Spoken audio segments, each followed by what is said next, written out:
T'as pas besoin d'une idée révolutionnaire pour entreprendre. T'as pas besoin d'une idée révolutionnaire pour lancer ton business.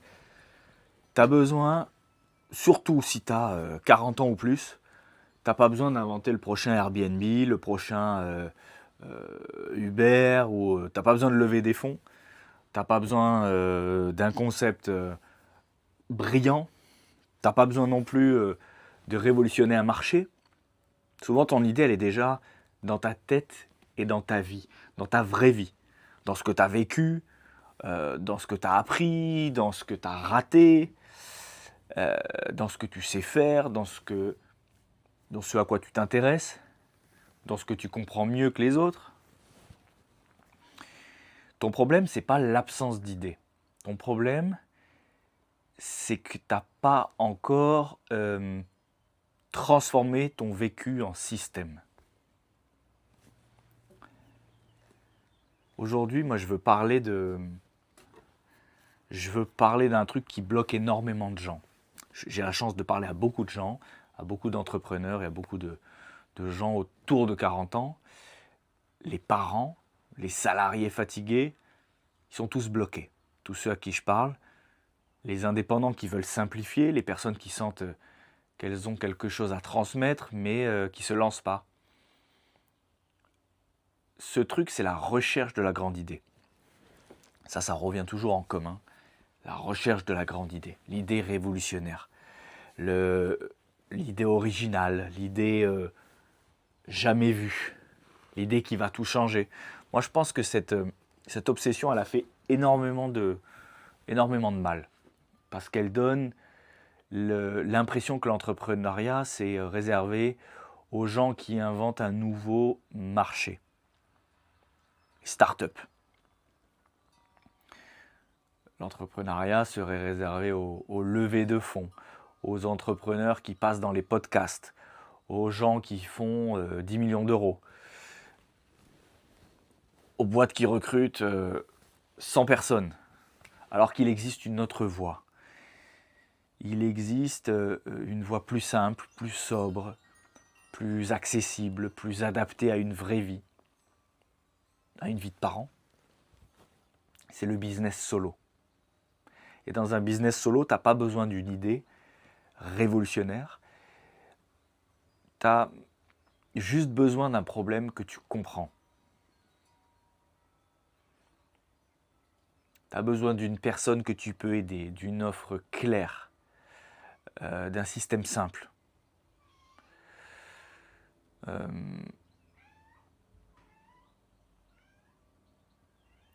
On a rendu l'entrepreneuriat trop impressionnant. Moi, je pense qu'on a rendu l'entrepreneuriat vraiment beaucoup trop impressionnant. Quand on entend parler d'entrepreneuriat aujourd'hui, on entend parler de start-up, on entend parler de levée de fonds, on entend parler de VC, venture capitaliste, d'incubateur, de Y Combinator, de scale, de growth, de SaaS. Qu'est-ce qu'il y a ? On entend parler d'innovation, de disruption, de révolutionner un marché. On voit des podcasts avec des entrepreneurs qui racontent leur croissance et on voit des posts LinkedIn sur des boîtes qui passent de 0 à 100 salariés. Ce genre de réussite, quoi. On voit des émissions comme Qui veut être mon associé ? On voit des montants énormes circuler, genre 1 million d'euros, 5 millions d'euros, 10 millions d'euros.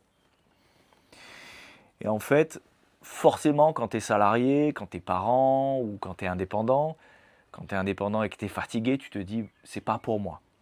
J'ai pas d'idée assez forte. Ou alors tu te dis que tu ne sais pas lever des fonds, tu vois. Ou tu te dis, je vais pas révolutionner un marché, je suis pas ce genre d'entrepreneur. Et c'est ça exactement le problème. C'est exactement ça le problème en fait. On a confondu entreprendre avec créer une grosse boîte, alors que entreprendre, à la base, c'est beaucoup plus simple que ça. C'est voir un problème et proposer une solution.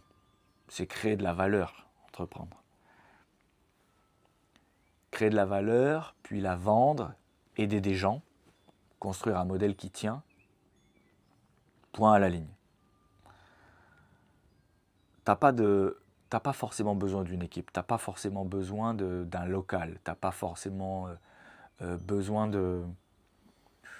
d'un produit révolutionnaire. Beaucoup de choses qui existent déjà, et t'as pas forcément besoin d'un investisseur non plus. T'as pas besoin d'un cofondateur ou d'une cofondatrice non plus. Tu peux commencer avec ton vécu, avec ton expertise, avec ton expérience, avec tes compétences, tes passions sérieuses, et puis un système simple pour transformer tout ça en offre. Le piège de l'idée révolutionnaire, c'est qu'elle bloque les gens avant même qu'ils commencent. Moi, je connais plein de gens qui disent je veux me lancer, mais j'ai pas encore trouvé l'idée. Je pense qu'ils prennent le truc à l'envers. Parfois, ils disent ça pendant 5 ans, ces gens-là, ou pendant 8 ans, ou pendant 10 ans. Je veux me lancer, mais j'ai pas d'idée. Ils écoutent des podcasts, ils regardent des vidéos, ils achètent des formations, ils notent des idées dans leur téléphone,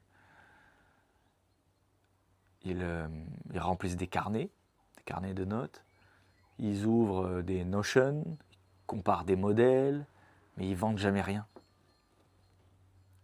Parce que ils attendent l'idée parfaite. Et l'idée parfaite, c'est un piège. L'idée parfaite, elle permet de rester dans ta tête, elle permet d'éviter le réel. Et en fait, tu es bloqué. Elle te permet d'éviter le regard des autres aussi. Et elle permet d'éviter le moment où il faut dire voilà ce que je propose. Voilà qui je suis, voilà ce que je propose. Voilà qui j'aide. Voilà ce que ça coûte. Voilà le prix de ce que je propose. Voilà pourquoi je pense pouvoir t'aider. Et puis, je comprends ce blocage, parce que quand tu te lances, quand tu t'exposes, tu prends le risque d'être jugé. Tu prends le risque qu'on te dise non. Tu prends le risque de découvrir que ton idée, elle doit être ajustée. Mais c'est ça, entreprendre. C'est pas trouver l'idée parfaite dans son coin, c'est créer quelque chose, le mettre dans le réel, se confronter au marché, écouter, ajuster, simplifier, recommencer. C'est ça, entreprendre. À 40 ans, ton idée, elle est déjà dans ta vie. C'est ça qu'il faut comprendre. À 40 ans, ton idée, elle est déjà dans ta vie. Je vais te dire un truc très important. À 40 ans, ton idée, elle est probablement déjà dans ta vie. Elle est peut-être pas encore claire. Elle est peut-être pas encore formulée. Elle est peut-être pas encore vendable. Mais la matière est là. Elle est dans ce que tu as vécu. Elle est dans ton métier. Elle est dans tes épreuves. Dans tes erreurs, dans tes réussites, dans tes transformations personnelles. Elle est dans tes passions sérieuses, ce que tu aimes vraiment, quoi. Elle est dans les problèmes que tu as résolus pour toi-même. Elle est dans les choses qu'on vient déjà de te demander, quand on vient te demander de l'aide. Elle est dans les sujets sur lesquels tu as naturellement un avis, lorsque tu comprends sans effort parce que tu l'as traversé. À 40 ans, tu as accumulé. Tu as testé, tu as échoué, tu as réussi. Tu as observé, tu as travaillé, tu as tenu, tu as développé des compétences. Et tout ça peut devenir la base d'un business. Pas automatiquement, pas magiquement, mais si tu le structures, parce que ton vécu seul ne suffit pas, si tu le structures, il faut le transformer en système. Ton vécu, tu dois le transformer en système. Moi aussi, j'ai voulu faire trop original. Je le sais parce que je l'ai vécu. Il y a 15 ans, je montais des kebabs gourmets. À l'époque, je voulais faire quelque chose de différent. Je voulais être disruptif. je voulais,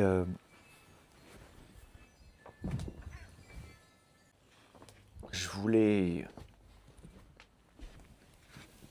je voulais casser les codes, je voulais être clivant, je voulais être radical, je voulais vendre un produit populaire et le transformer en concept plus stylé, plus créatif, plus hipster, plus ambitieux. Sur le papier, c'était intéressant, c'était nouveau, mais avec le recul, je vois le piège, je comprends le piège. À trop vouloir être original, je me suis enfermé. J'ai créé quelque chose de trop niche, de trop conceptuel, de trop difficile à rendre accessible, de trop pensé pour être différent, et pas assez pour être simple, évident, rentable. Je pense que si j'avais fait un modèle de fast-food plus simple, plus accessible, plus clair, eh ben j'aurais touché plus de monde. J'aurais probablement fait plus d'argent encore. Et j'aurais eu moins d'emmerdes surtout. Donc quand je dis aujourd'hui qu'il ne faut pas chercher à tout prix à l'idée révolutionnaire, je ne le dis pas en théorie. Je le dis parce que je l'ai vécu et je l'ai payé. Et j'ai souvent voulu faire trop ambitieux, trop original, trop stylé, trop différent. Moi aujourd'hui je cherche l'inverse. Je cherche le simple, je cherche le clair, je cherche le rentable, le léger, le modèle que je peux tenir dans ma vraie vie. Parce qu'un business, il n'a pas besoin d'être spectaculaire pour être puissant, il a besoin d'être clair.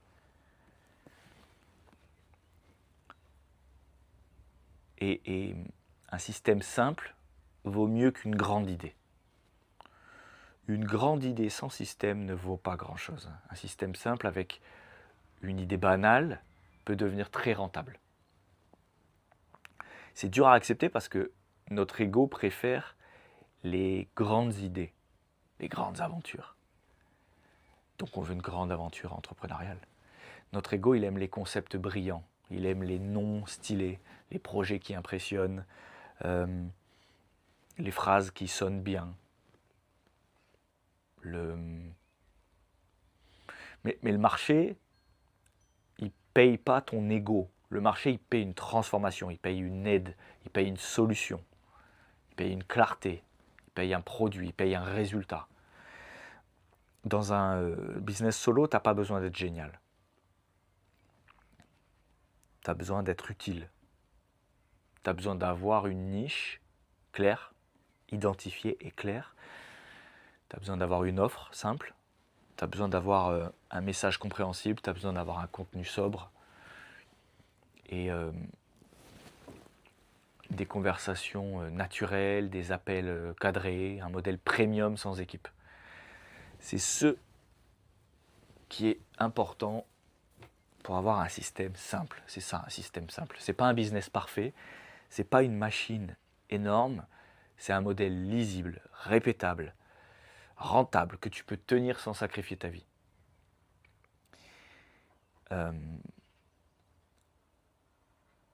Le business doit être au service de la vie.